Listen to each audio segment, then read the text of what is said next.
your camera off.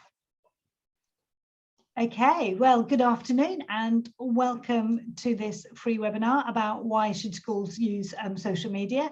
I'm Esther. I'll introduce myself in a bit more detail in a moment, and Beckie's here, although it says Amy, but it is really Beccie. She's just being two people this afternoon.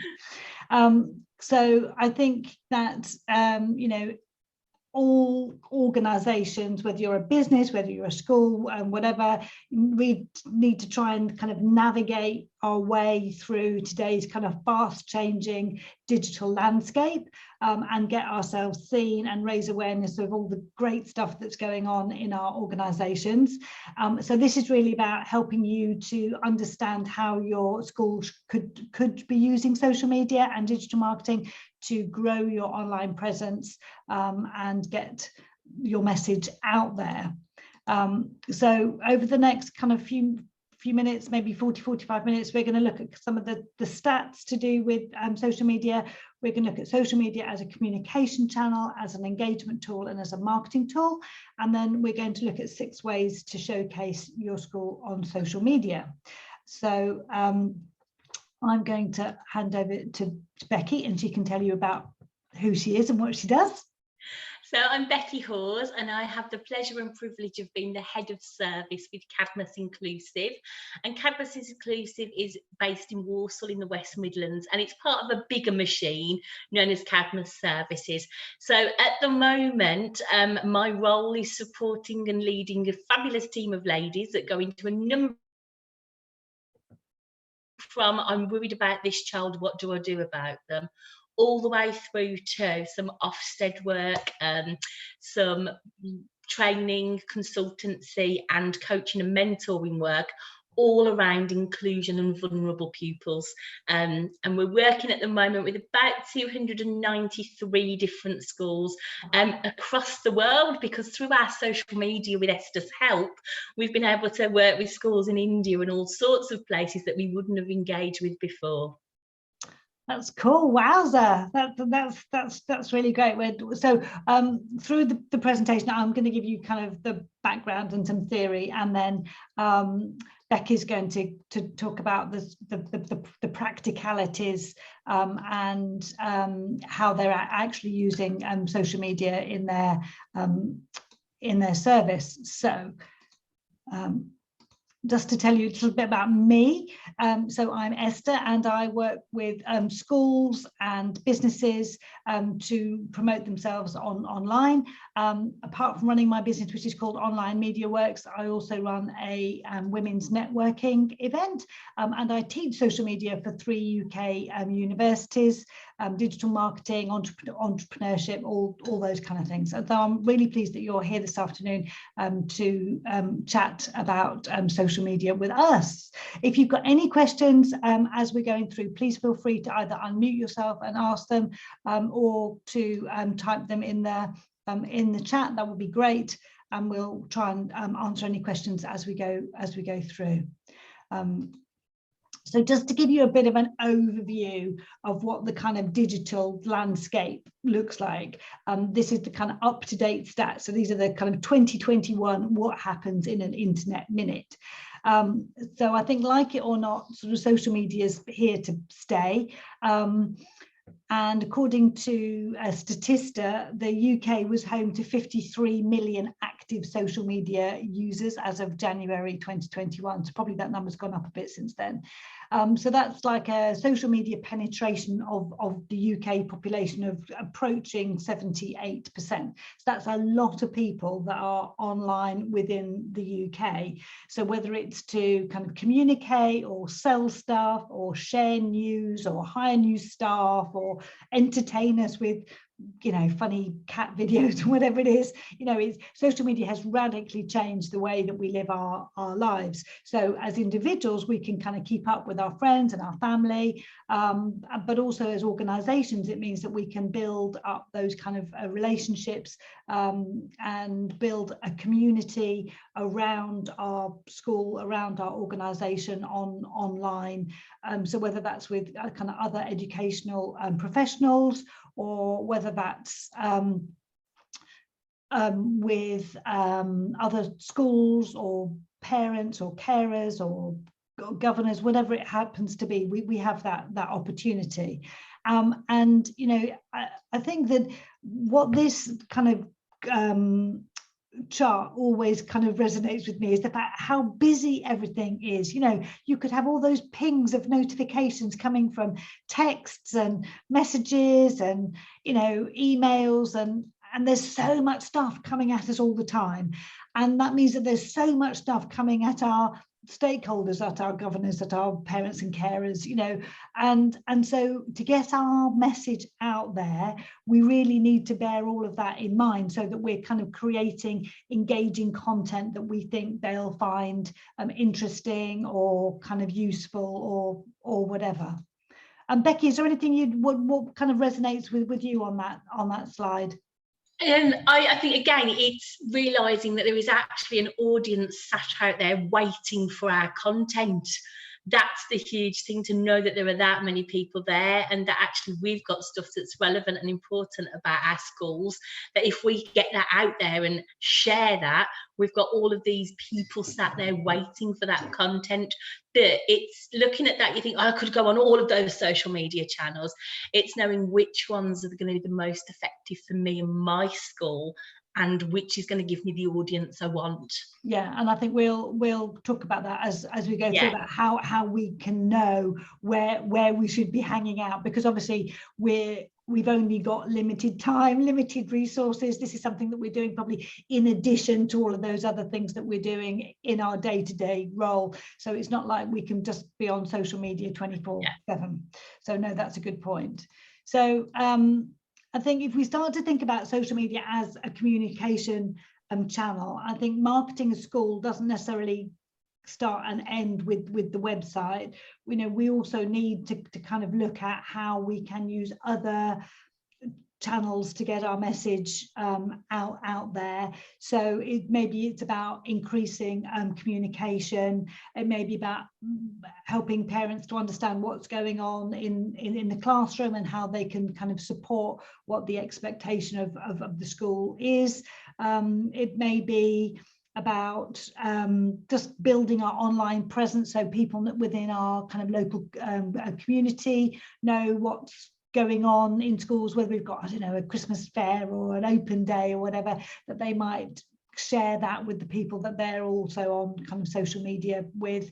And I think that having a strategy for your social media as a communication channel that really helps you to identify and kind of portray the culture and the ethos and the vision of your school can really help to enhance that. Beccie, do you want to share what you were saying just now about Twitter and putting your son's work online? Yeah, and the big thing for me is that if I take my professional side of it, I'm also a mum of 4 boys, and I've subscribed to all of their schools' media channels, because being a busy mum, you don't want to miss anything, and because it's instant and quick, it's good. But our youngest has just started secondary school, and he came running home, so I've done this brilliant piece of work, School are going to Instagram it and Twitter it. He said, so you need to be looking for when it's on there. And it was kind of more important than him showing it off in assembly, because he knew there was a wider audience. So as soon as I got it, I shared it straight away with our family, but because he's not on social media, he screenshot it on my phone, sent it to himself, and then messaged it to members of the family and passers-by and anyone he could think of that was in his little phone book in his phone. Because actually it was a lovely way of him sharing his work on a global almost stage. And it was kind of better than him getting a certificate, because there was his work, he was mentioned, and he felt famous. Because that's really good. Yeah. And what I thought was viral. Yeah, it's lovely. And but what was really interesting was I'd shared it with family. Oh, here's Kian's work. It meant that his achievement was accessible to all of them. But then they decided to follow the school, because they were saying, oh, any of the children could be on there, any of your 4 boys could be on there at any point, and we'll see it now. So it's just a lovely way of being able to share and celebrate and communicate what our children are doing well. No, that's really good. And with your role with Cadmus, you know, what do you think the benefits are of having social media as a communication channel? I think it's fast, it's instant, and it's in the here and now. And because we tend to release a lot of our courses, watch out, there's a new course coming, or we use it as that marketing tool. We've got a lot of FOMO, fear of missing out, going on. So people say, I'm on your Twitter thing looking for when the training's going live. I'm on your Facebook thing looking for what you're going to share next. So actually that's been great because we've been able to engage with our users in a fast and fun way, and they're up to date with everything, rather than me putting content on a website and relying on them to click on. They get the notification, they get their ping, or there's something from Cadmus coming, let's look at that. And I think we can use the different channels in different ways as well to reach different audiences. So I can communicate through Instagram in one way, Twitter in another. We can use our, that's worked really well, so we're able to target who we want to communicate with. No, that sounds great, thank you. So the next thing we're going to just have a quick look at is, you know, how we can use social media as an engagement tool, which kind of links on with what you've already said. So I think it's about, you know, on your social media, it's about understanding who your audience is for the different social media channels, and then being able to promote, you know, your school's ethos and your goals and your aspirations. You can use it as obviously informing parents and carers about events that you've got going on, or extra curricular things, and then but you can also have dialogue, because it's two-way, because you're not just broadcasting stuff out there, but people can tweet you back, they can message you back. So it actually opens up another channel of communication where you can get dialogue and people can ask questions and you can answer, you know, in real time, rather than having to go into school and ask a question and somebody's not sure and then they have to go around and ask somebody. You know, as you say, it's quick, it's immediate, it's instant, and it means that you can really kind of strengthen those relationships that you've got, and, you know, celebrate school achievements if you've won an award, or you've got children that have completed a particular you know, Duke of Edinburgh, whatever it happens to be. So I think it can work really, really well as a engagement tool. I think social media also, it gives you opportunity to kind of show the transparency and authenticity of what's going on in school every day, rather than waiting for the end of term newsletter or an end of term kind of report, or having some prospectus that has been put together by a marketing team that looks all kind of glossy and lovely, which is super, but it's also nice to see day to day what's going on, you know, in the playground, or the trips that the kids are going on, or whatever it happens to be. And I think that really helps to gain kind of trust and confidence in kind of what the school's doing. And what would you add there, Becky? What have I missed?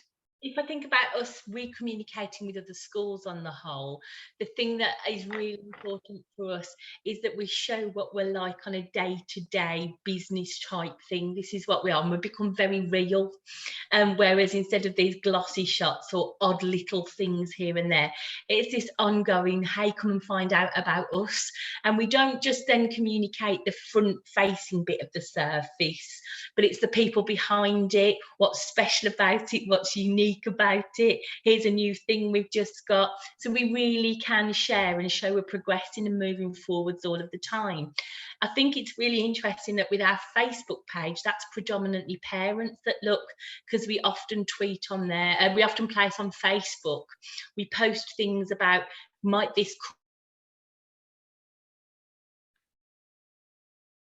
here's some top tips for, and parents really like that, because it's not the sort of support they would come and normally ask for, and they might be a little bit anxious about it. But if you like, we've done it for them, we've put it on there, and they can engage with that to suit it. And a lot of them said, well, I started because I saw this post, and now I've gone trawled all the way back and found this and this and this and this.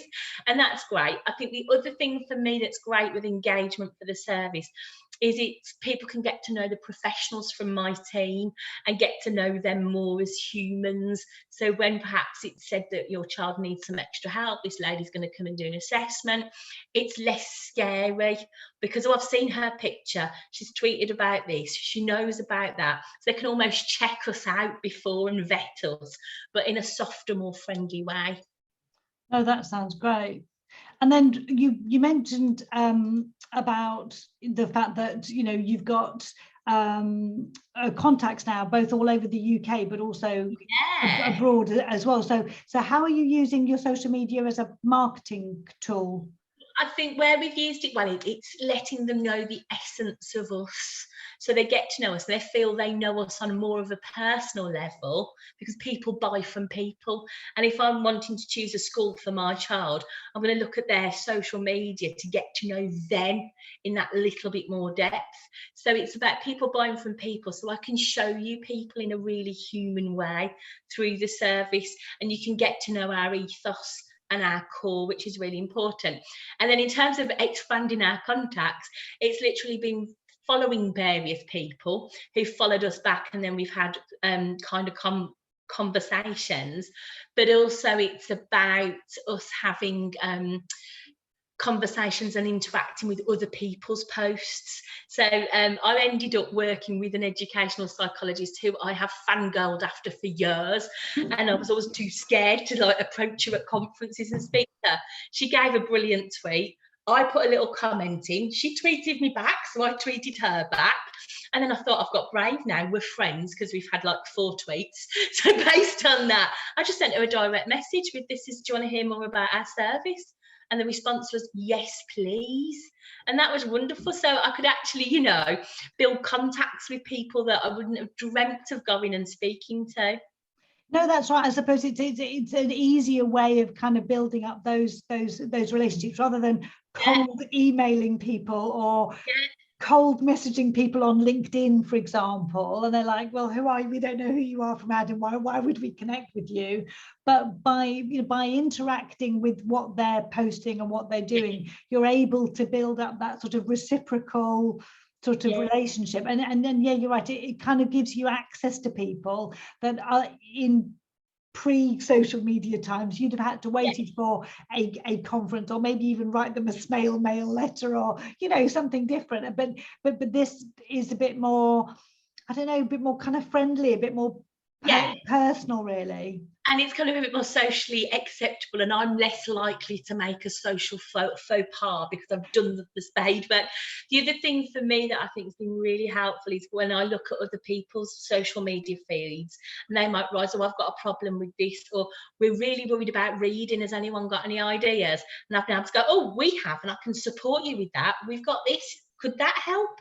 And then I've got traction back the other way with, oh, yes, please, can we talk about that further? And I think that's a really useful thing for schools to do, because you can look and follow people within your own local community around your school and see what they're, and jump on it and get in there and have conversations with them. So it's not just about opening up with what you do with parents, but actually what's in your local community that you could be, making a useful contact and friend there.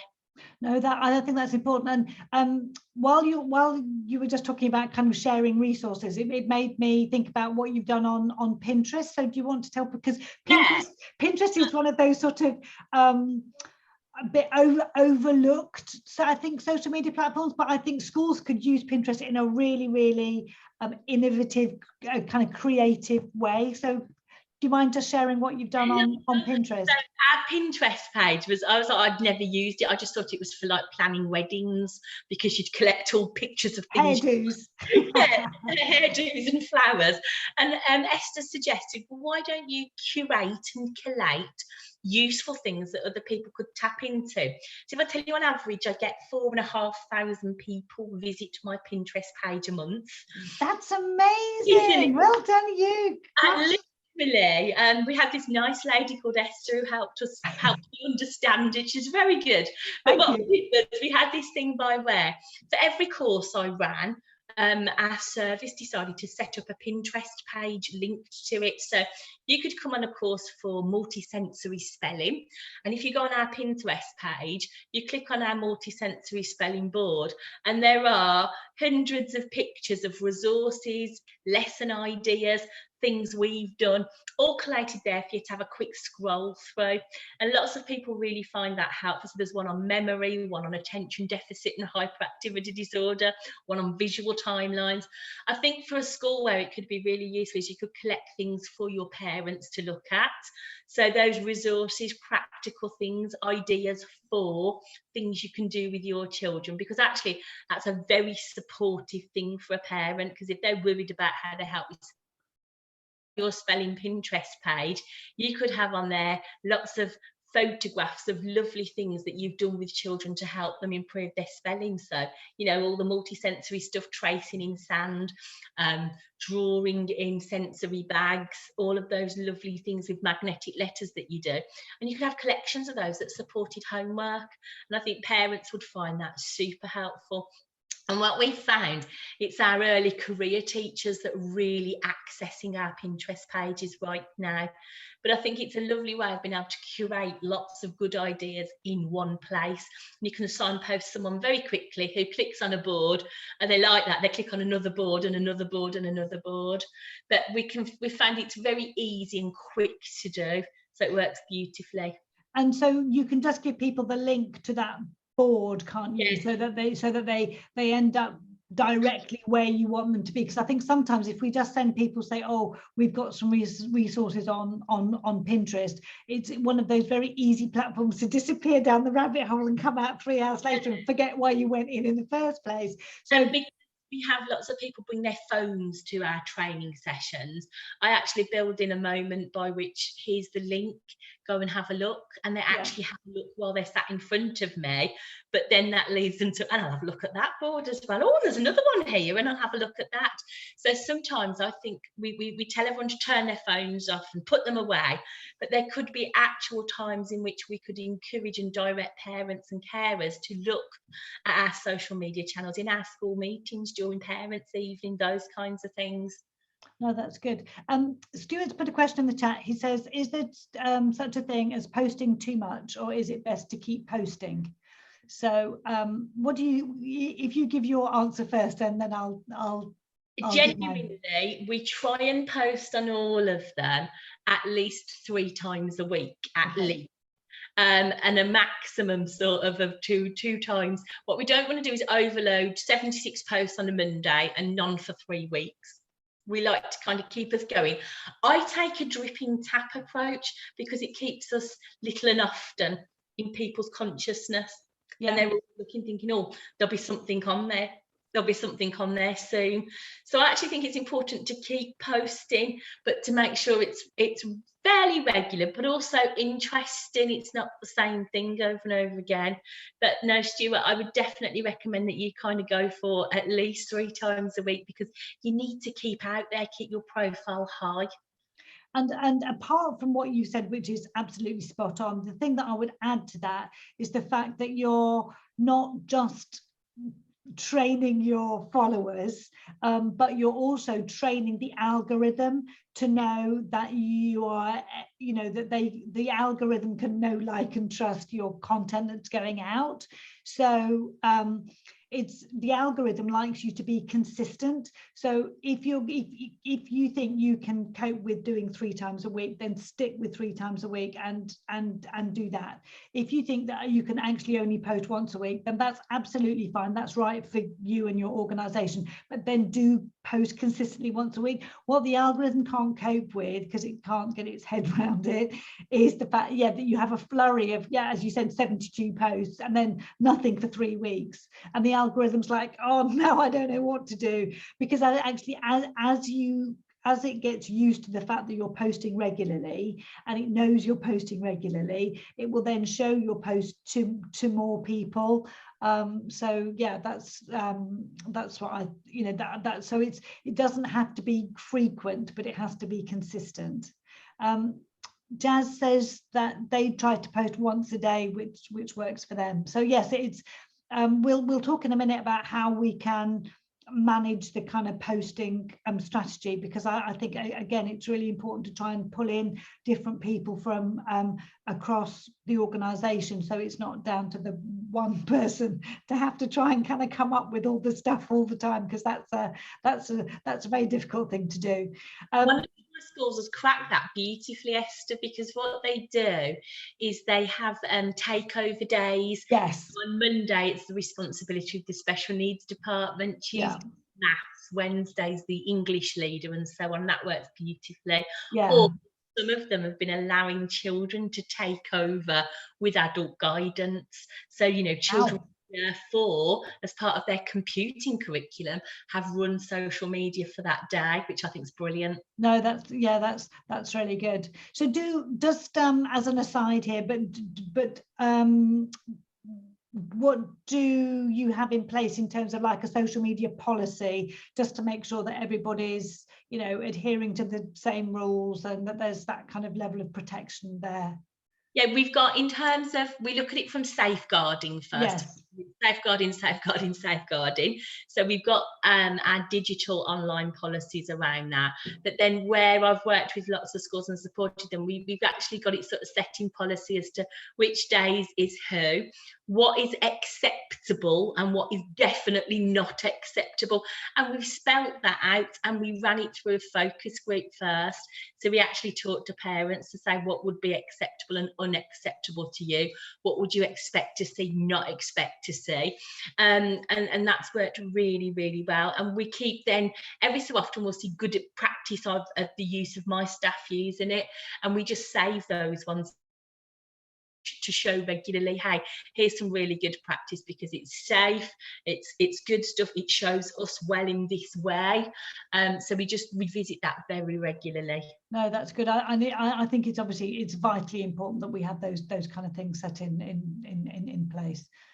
Cool. Okay, so Becky and I are going to share kind of our 6 top tips of how you can showcase your school effectively on social media.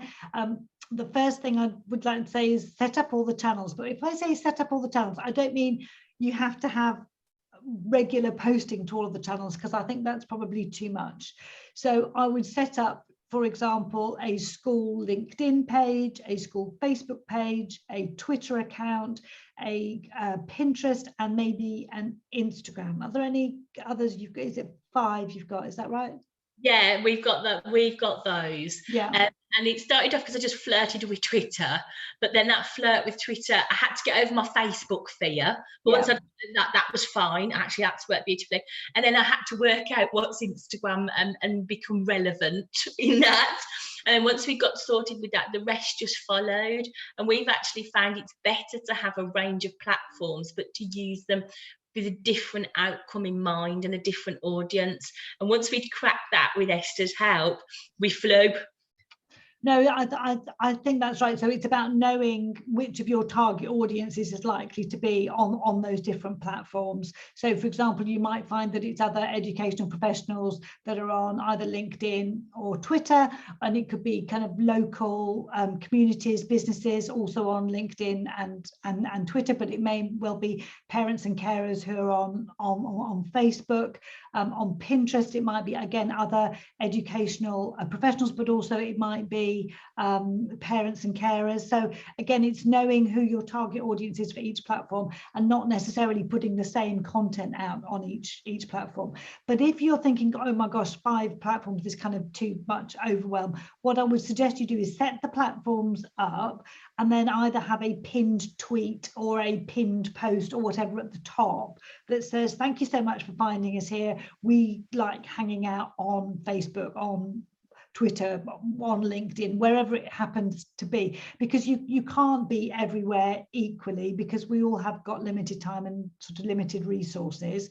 But if people going to like Google your school name, for example, you may find that your social media channels will pop up. So you don't want them to click onto Twitter and then discover the last time your school tweeted was in 2014 or something, because that just looks a bit rubbish. So it's better to have, as I say, the pinned tweet at the top that says, thank you for finding us here, but actually we hang out on Facebook, and here's a link to our Facebook page.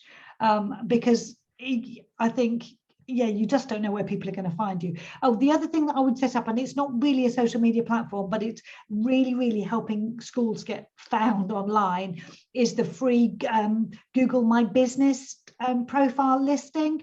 So generally, when somebody set up your website, they'll have set up this free Google My Business listing, and you can then post to your Google My Business listing just like you would post to your social media profile. And that's again quite a good way of, if you're looking to boost your being found in Google search, that's quite a kind of good thing to do. And although, as I say, it's not a social media platform, it does help you get found online. Anything else you wanted to add about the channels, Beccie? No, I think it's been a joy to sort of evolve a community on Twitter and a community on Facebook and a community on, and that's been, I think, really good. But for us, it was really about identifying who uses that channel. So who are we likely to reach out to through? So I know, for example, if I want to be promoting our educational business with early career teachers, Instagram really is the way. If I want more lively debate, opinions, people asking questions that I can then answer and promote us in that way, then Twitter's the place for me to hang out. And I think for schools, it's identifying what is it you want to get out of, because most of it, I'm guessing, is sharing for parents and sharing for carers, but you can use it for so much more, because you can then sort of say, this is us, get to know us on this authentic level. But you can also, and I think this is a really lovely and productive thing, be reaching out to different people in terms of the fact that it's not just parents, it's my local community, other businesses, other schools I might want to develop a relationship with, and finding where they hang out. That's cool. And that kind of brings us on to our next point, which is about setting objectives. So I'm a big fan of having smart objectives for social media. So what that might look like is, you might be something like, I'm looking to increase awareness of our school on Facebook. So if we go back to the whole kind of smart objectives thing, so it's specific, so because we're looking at one platform, which is Facebook, it's measurable because we could measure our follower count, or we could measure the engagements that we're getting on our posts. It's achievable because we're going to focus our time on that one platform. Is it realistic? Well, yeah, because we know that we're going to put a certain chunk of time, I don't know, 10 minutes a day, whatever it is, into our Facebook engagement and creating those posts for Facebook, and then making it time sensitive in terms of, we're going to review this on a monthly basis and see whether this is working for us. Because if this strategy is not working, then we can tweak and change it, and maybe we'll move to a different platform, or maybe we'll start posting different kinds of content, or maybe we'll put more videos up, or whatever it happens to be. So I think that I keep saying this, but schools in particular have very limited time and resources for social media, so you really have to make sure that what you're doing is making a real impact and a real difference. And so I think by having these smart goals that you're kind of reviewing on a regular basis, it really helps to be focused on what it is that you want to achieve while you're there. Is that something that you do, Beccie? Did you do that at the beginning? We have very set targets now, because to start with, we hadn't got anything. We were just throwing content out there, and we were literally lobbing content. And then actually I was thinking, well, what are we getting out of this? And this is taking up, maybe an hour to 2 hours of my team's week. Can I justify that? And I was going, well, yes, I can. But it wasn't until we got the statistics and the backup and these objectives that we were meeting that we could then evidence that. And I'm thinking, from a school's perspective, it's where your governors will want to challenge you. Why are you directing things in this way? Why are you engaging on that platform? How long is that taking? What about staff wellbeing if they're doing that? But if you've got very set targets and very set objectives, then I think that you can show, actually, this is a good use of our time, because, or, you know what, forget it. But we had very set targets to start with, objectives around growing the number of followers and getting to know our followers. And when we started to think in that way, we saw it paid dividends, because it drove us and directed us with our social media use. No, that sounds good. That sounds good. So following on from setting the objectives, the next thing that I would do is then to create a content plan. So rather than waking up in the morning and think, oh my gosh, we need to post to social media today, what is it going to be? You know, either have a weekly plan or a monthly plan or a quarterly plan, but really can't speak now, pre-plan your content so that you know you could do some research on, you know, which are the awareness days that we're going to be posting about, or you know, how are we going to you know, to have these different takeovers that Beccie mentioned. So we might have, you know, a particular class doing a particular day or whatever it is. But if we've got a kind of, if we've got those clear objectives, and then we've got exactly how that content we're going to put out is going to meet those objectives, then it does really help you. It saves you time, I think, in the long run, because unplanned social media can just end up again going down some rabbit hole that you can never get out of. You can ring fence a chunk of time and say, right, you know, this hour I'm going to plan my content for November or whatever. Is that what you do, Beccie?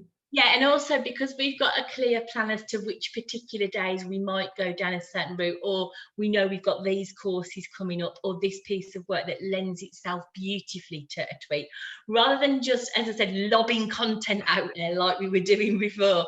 You know, sometimes we might tweet 7 things on a Wednesday because it's just occurred to me, and I'll tweet that, and I've just found. So now I can bank content. So I know I've got a course on this coming up, or I want to follow that particular autism awareness week, and I'll save up lots of content, tweets and ideas for that week, and I've got them all in my phone, and I literally write, here we go, I've got the week's worth in there, bang bang bang bang bang, and it goes off beautifully. So I think that helps because it means I'm more measured, so you don't get 17 tweets that are random on a Monday.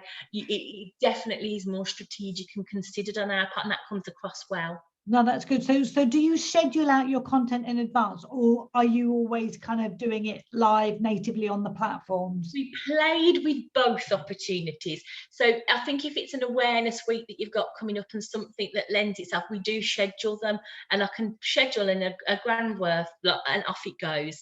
But then there is sometimes I think you just see something, or it's beautiful, or it's just right now, then we do go for it then in the here and now. So it's a mixture of both, but knowing that I've got some scheduled, pre-populated posts ready to go gives me heart if I forget, or I've lost my phone charger, or no, we've still got absolutely, yeah.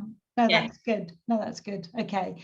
And so the next thing we've already kind of touched on is about sharing the workload, so that it isn't down to one person within the school to do everything to do with social media, and because it's a pretty big job. But I think if you're going to share the workload, then you do need to have some kind of guidance or parameters or training that you've got set up, so everybody knows exactly what they're doing. You know, what's the tone of voice, what's the, you know, the ethos and the culture of the school, how are we going to get that across on social media? Is there a way that we would phrase things or not phrase things? So somebody has to kind of take the lead, I think, but also then sharing this out so that you've got a kind of plan of who's going to do what and when. And if you've got that content calendar, then you can slot people in advance and say, right, you know, Tuesday week, then your class is doing this, or, you know, do you think the governors might write a blog about something or other that we could put on our website, and then we could maybe share that out on as part of our social media, because we're looking to recruit more governors, for example. And then I think it's about knowing the different types of content, so about photos, about videos, about, you know, maybe even, dare I say it, going live on social media, because all things like videos and going live are things that the algorithm really likes, that you'll get extra brownie points for, that will make your content get seen by more eyeballs. So yes, and also I think it's about engagement as well. So it's not just about posting and running, but it's about who do I want to, who am I going to tag somebody in to do we want to see this, because they might share it, they might like it. Responding to people's comments, who's going to do that? Is that one person's role, or is it the person who's managing social media for the day? Are they going to be answering all those different kind of comments and entering into those kind of discussion questions? So yeah, Beccie, how do you manage that? Yeah, I think we did a lot of talking as a team about what we wanted it to look like, and we take turns now, which works well. Or we look at people's work schedules, so we think, oh, you've got that coming up, that'll lend itself beautifully too. So we hand over to them. One thing I'm really keen on as a next step for us, and I think schools should be doing it too, is actually involving children and young people in running your site for a day. Again, that could be built into your curriculum. And I'm just thinking, as a mum, if I knew my child was doing social media for the day, I think it was a really good use of their time, because actually the skills they're learning from that are immense. But I know I'd make sure me and all of my family and my friends and random people I was meeting in the street was looking, because there's my child doing all this stuff. So I think you can get engagement in that way. But if you can involve your children and young people as part of their leadership roles within schools, it's really meaningful and active pupil voice. Yeah, I was going to say, it does mean that everybody's voice does get heard, you know, and I again, it's just really important, isn't it, really? And you know, as and when they're going for kind of job interviews in the future, they can add it to their portfolio that they were managing the school's social media for a day or a week or a project or whatever it happens to be. I think one thing we found and learned not to take for granted is some members of our team have got beautiful personal Facebook pages that we engage with, or beautiful Twitter pages that we love. Is not to take for granted that they understand it in a business sense. So just because you're good at Facebook for your personal life doesn't necessarily mean that translates well for somebody to run it from a business or a school perspective. And often it's the people that haven't really got much that then you set them up and help them in a school way. They fly with it because they see it differently. No, I think that's right. And certainly some of the students that I teach at university, they take the social media module because they think it's going to be easy. And then they look at me and they say, oh, Esther, this is more complicated than we thought. And I said, yes, because we're learning about strategy and how it works for business. It's not just about taking your beautiful selfie and put it onto Instagram, you know. And then this kind of follows on from Stuart's question before, but it's about posting consistently, you know, both for our followers, but also for the algorithm, you know, sporadic posts or big splurges, you know, neither of those are really going to be conducive to getting regular followers engaging with our content that we're kind of putting out there. So yeah, Beccie, so you're saying three times a week? Yeah. For minimum. We slipped last week because the person leading on it had flu. But on the whole, generally we go for 3 times a week if we can. And then if there's more, brilliant, bonus. No, that's cool. No, that's good. And I think, yeah, it's just about doing what works for you and your organization, and how much time you've got and the resources, etc., etc. Yeah. And then it's about measuring progress. You know, I'm a big advocate of having this plan, putting it in place, and then saying, right, this is working, we'll do more of that. This is not working, we're going to ditch some of that. You know, and it's very easy to forget the kind of the monitoring and the going into the analytics and seeing what's working and what's not working. And I just think it's worth, even if it's 15-20 minutes once a month on the first of the month, you know, maybe putting your stats onto an Excel spreadsheet or whatever it happens to be, taking screenshots. But as you said earlier, you know, you might at some point have to justify to your governors about your use of time or your resources, or the impact that the social media plan is having as part of your communication strategy. And if you've got some hard and fast stats and numbers, then that will really back up all that you're doing, really. What do you do in terms of measuring? My son actually does ours once a month for all of the different things, using the different free tools that are out there. And I know for each of our social media channels, which days of the week are the most effective and which times of the day in terms of getting engagement. And we also look, and we know it's a particular type of tweet or a particular type of Facebook that really gets people going. And we look at that in terms of the number of comments, the number of likes, but the number of engagements and clicks from that as well. And so we know we want to target and have a particular, oh, it's time to grow some more followers, we need to go down this way with the style for that week. Or actually what we want to do here is promote just engagement. We haven't had much engagement for a couple of weeks. We know it's another particular type of Facebook post or tweet or Instagram that we need for that one. And that's helped us really slim our content down to make it more meaningful for our users and more useful. No, I think that that's a really good point. I think if you keep kind of on top of it and you keep kind of fine tuning what your tactics are, then you're not going to be wasting time on stuff that isn't going to work, or get stuck in a rut with sending out the same kind of posts all the time. You've got different kind of variety of things happening on your post and on your feed, really. You know, when you said about knowing the best times, is that because you've measured it and you've gone into the analytics and you've seen, how did you do that?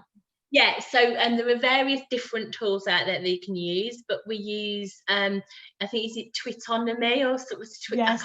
Yeah, we use that for Twitter. So we just literally go on there and it gives us the report for the month or for however long, and I can look at that and compare it.